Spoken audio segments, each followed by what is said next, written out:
Hello ಗೆಳೆಯರೆ, welcome back to my video.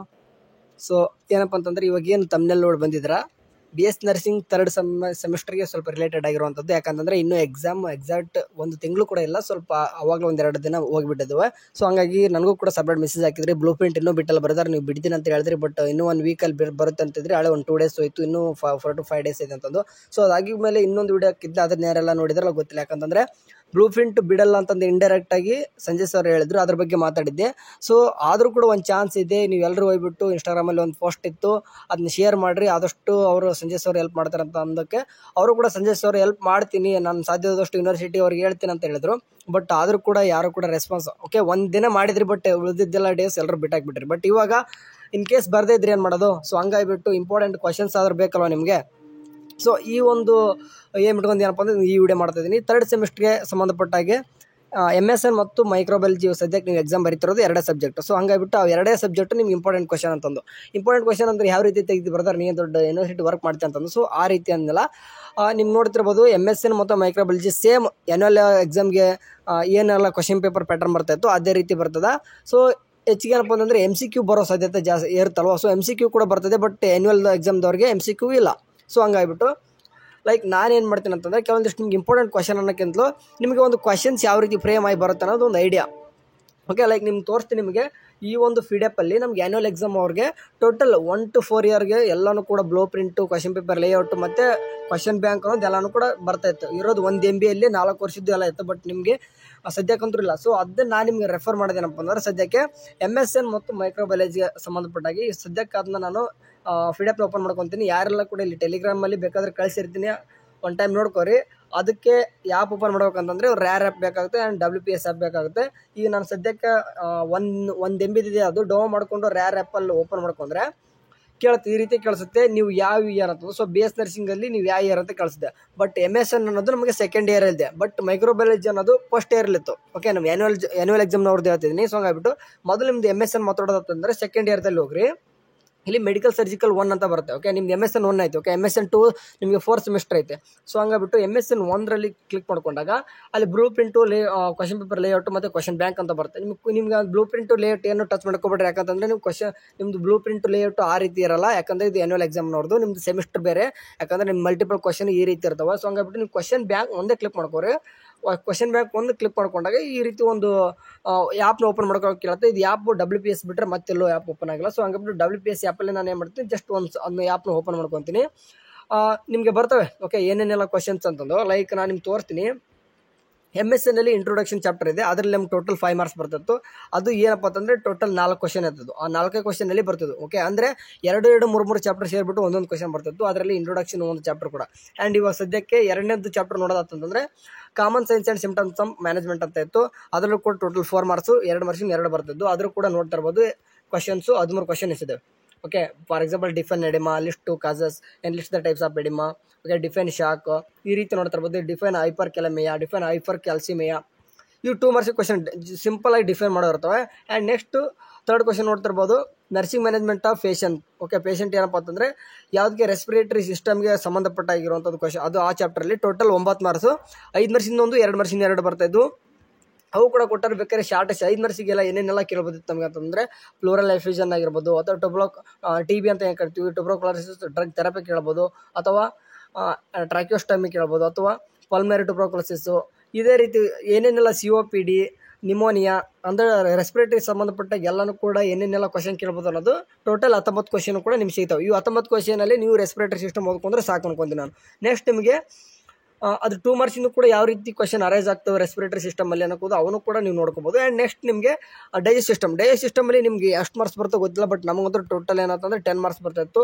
Total ಯಾವ ರೀತಿ ಕ್ವಶನ್ ಕೇಳ್ಬೋದು ಅಂತಂದರೆ ಡಿಫೈನ್ ಗ್ಯಾಸ್ಟ್ರೈಟಿಸ್. ಓಕೆ, ಗ್ಯಾಸ್ಟ್ರೈಟಿಸ್ ಅಂತ ಕೇಳಿಬಿಟ್ಟು ನಿಮ್ಗೆ ಅಪ್ಲೈಡ್ B ಕ್ವಶನ್ ಅಪ್ಲೈಡ್ ಬರುತ್ತೆ.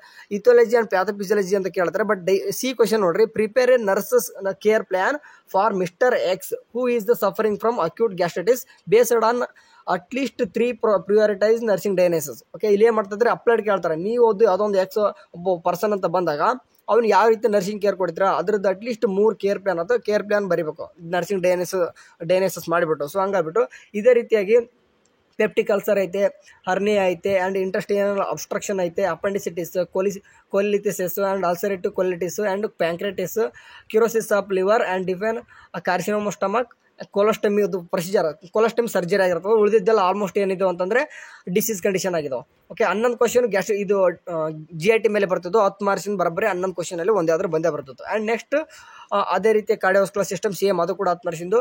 ಇಲ್ಲಿ ಕೂಡ ಲ್ಯೂಕೋಮಿಯಾ ಇದೆ, ಹಾರ್ಟ್ ಫೇಲ್ಯೂರ್ ಐತೆ ಆ್ಯಂಡ್ ಆಂಜಿನಾ ಪೆಕ್ಟೋರೈಸ್ ಐತೆ, hypertension, leukaemia, hypertension, endocarditis, myocardial infarction, cardiac catheterisation, anaemia. Okay, total anaemia ಇಷ್ಟು ಏನಿದೆ ಅಂದರೆ ಇಲ್ಲಿ ಕೂಡ 11 ಕ್ವಶನ್, ಇದರಲ್ಲಿ 11ರಲ್ಲಿ ಯಾವುದಾದ್ರೂ ಒಂದು ಬರ್ತಾಯಿತ್ತು. ಇಲ್ಲೇನಾಯಿತು ಅಂದರೆ MS ನಾನು ಏನು ಹೇಳ್ತಿದ್ದೀನಿ ಅಂತಂದರೆ ನಿಮಗೆ ಎಲ್ಲೂ ಕೂಡ ಇಂಪಾರ್ಟೆಂಟ್ ಕ್ವಶನ್ ಇಲ್ಲ, ಬ್ಲೂ ಪ್ರಿಂಟ್ ಇಲ್ಲ.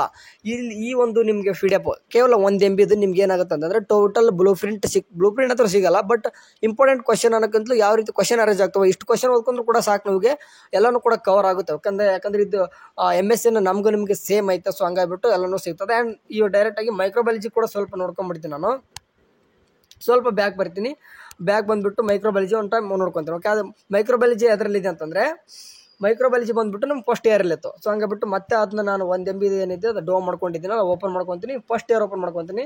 ಫಸ್ಟ್ ಇಯರಲ್ಲಿ ನೋಡ್ಬೋದು ನಾವು ಮೈಕ್ರೋಬಯಾಲಜಿ ಅಂತ ಕಾಣಿಸ್ತಿದೆ. ಅದನ್ನು ಕೂಡ ನೀವು ಬ್ಲೂ ಪ್ರಿಂಟ್ ನೋಡ್ಕೊಬೇಡ್ರಿ ಆ್ಯಂಡ್ ಕ್ವಶನ್ ಬ್ಯಾಂಕ್ ನೋಡ್ಕೊಬೇಡ್ರಿ. ಆ್ಯಂಡ್ ಜಸ್ಟ್ ಏನು ಕಾಣಿಸ್ತಿದೆ ಅಂತಂದರೆ ಕ್ವಶನ್ ಬ್ಯಾಂಕ್ ಅಂತ ಏನು ಕಾಣಿಸ್ತಿದೆ ನೋಡ್ರಿ, ಕ್ವಶನ್ ಬ್ಯಾಂಕ್ ಅಷ್ಟೇ ತೆಗೆದುಕೊಂಡು ಮತ್ತೆ ಅದನ್ನ WPS ಆ್ಯಪಲ್ಲಿ ಮಾತ್ರ ಓಪನ್ ಆಗೋದು, ಅಲ್ಲೇ ಓಪನ್ ಮಾಡ್ಕೋರಿ. ಇಲ್ಲಿ ಇದರಲ್ಲಿ ಏನಪ್ಪ ಅಂತಂದರೆ ಇಂಟ್ರೊಡಕ್ಷನ್ ಎಷ್ಟು ಮಾರ್ಕ್ಸ್ ಬರ್ತಿತ್ತು, 2 ಮಾರ್ಕ್ಸ್ ಬರ್ತಿತ್ತು. ಓಕೆ, ಶಾರ್ಟ್ ಆನ್ಸರ್ಸ್ ಇಲ್ಲಿ ನೋಡ್ತಾ ಇರ್ಬೋದು. And next general characteristic of microbes short essay ಅಂತಂದರೆ ಇದು ಟೋಟಲ್ ನೋಡ್ತಾ ಇರ್ಬೋದು. ಇದು 10 ಮಾರ್ಕ್ಸ್ಗೆಲ್ಲ ಬರ್ತಿತ್ತು. ಬಟ್ ಶಾರ್ಟ್ ಎಸೆ ಕೇಳ್ತಿದ್ರೆ ಆ್ಯಕ್ಚುಲಿ 5 ಮಾರ್ಕ್ಸಿಗೆ ಬರೋದು. ಬಟ್ ನಿಮಗೆ ಕ್ವಶನ್ ಪೇಪರ್ ಲೇಔಟು ಡಿಫ್ರೆಂಟ್ ಆಗಿದೆ. ಬಟ್ ನಾನು ಏನು ಹೇಳ್ತಿದ್ದೀನಿ ಅಂತಂದರೆ ಇಷ್ಟು ಕ್ವಶನ್ ಓದ್ಕೊಂಡ್ರೆ ಇಲ್ಲಿ ನೋಡ್ತಾ ಇರ್ಬೋದು. ಎರಡನೇದು ಯಾವುದು ಜನರಲ್ ಕ್ಯಾರೆಕ್ಟರಿಸ್ಟಿಕ್ ಆಫ್ ಮೈಕ್ರೋಬ್ಸ್ ಒಳಗೆ ಟೋಟಲ್ ಎಷ್ಟು ಕ್ವಶನ್ಸ್ ಇದೆ ನೋಡ್ರಿ, 24 ಕ್ವಶನ್ಸ್ ಇದ್ದಾವೆ. ಅದರಲ್ಲಿ 2 5 ಮಾರ್ಕ್ಸ್ ನಿಮಗೆ ಆರಾಮ್ಸಾಗಿ ಗ್ಯಾದರ್ ಮಾಡ್ಕೊತಾರೆ. ಓಕೆ, ಆ್ಯಂಡ್ 10 ಮಾರ್ಕ್ಸ್ ಬಗ್ಗೆ ಮಾತಾಡಬೇಕು ನಾನು ನಿಮಗೆ, ಯಾಕಂದ್ರೆ ಭಾಳ ಇರೋದೇ ಅಲ್ಲಿ. 10 ಮಾರ್ಕ್ಸಲ್ಲಿ ಯಾವುದಾದ್ರೂ ಒಂದು ಪ್ಯಾಥೋಜೆನಿಕ್ ಆರ್ಗನಿಸಮ್ ಬಗ್ಗೆ ಕೇಳ್ತಾರೆ. ಲೈಕ್ ಏನೇನೆಲ್ಲ ಕೇಳ್ಬೋದು, ಇಂಪಾರ್ಟೆಂಟ್ ಪ್ಯಾಥೋಜೆನಿಕ್ ಆರ್ಗನಿಸಮ್ ಅಂದರೆ ಯಾವುವು, ಯಾಕಂತಂದರೆ ಬ್ಯಾಕ್ಟೀರಿಯಾಗಳು ಸಿಕ್ಕಾಪಟ್ಟೆ ಬರ್ತವೆ. ನೀವು ಓದುವ ಸ್ಟಡಿ ಮಾಡ್ತಿದ್ರೆ ಒಂದು 40-50 ಬರ್ತವೆ. ಬಟ್ ಅದರಲ್ಲಿ ಇಂಪಾರ್ಟೆಂಟ್ ಏನಪ್ಪ ಅಂತಂದರೆ ಇಲ್ಲಿ ಕಾಣಿಸ್ತೈತೆ ನೋಡ್ರಿ, ಸ್ಟೆಪ್ಟೋಕೋಕಸ್ ಪಯೋಜೆನ್ಸ್ ಆ್ಯಂಡ್ ಉಚೇರಿಯಾ ಬ್ರಾಂಕಾಪ್ಟಿ ಆ್ಯಂಡ್ ಡಿಪ್ಲೋಕೊಕ್ಕೈ.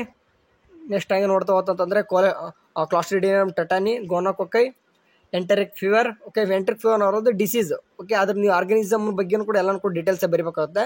ಆ್ಯಂಡ್ ಸಿಫಿಲ್ಸ್ ಬಗ್ಗೆ ಬಂದತ್ತೆ. And staphylococcus aureus, vibrio cholerae, mycobacterium tuberculosis, rabies virus, prophylaxis of HIV ಅಂತ ಕೇಳಾರೆ. ಆ್ಯಂಡ್ HBSCG ಕೇಳಾರೆ. Entamoeba histolytica, polio virus, malaria parasite. Okay, ಅದು ಸೈಕಲ್ ಎಲ್ಲ ಬರ್ತವೆ, ನೋಡ್ಕೋಬೇಕಾಗ್ತದೆ. ಆ್ಯಂಡ್ ಆಸ್ಕರಿಸ್ ಲುಮ್ರಿಕಾಯ್ಡ್ಸ್. ಇಲ್ಲಿ ನೋಡಿ ಟೋಟಲ್ ಏನಿದೆ ಅಂತಂದರೆ 20 ಕ್ವಶನ್ಸ್ ಕೂಡ ಸಿಗುತ್ತೆ ನಿಮಗೆ.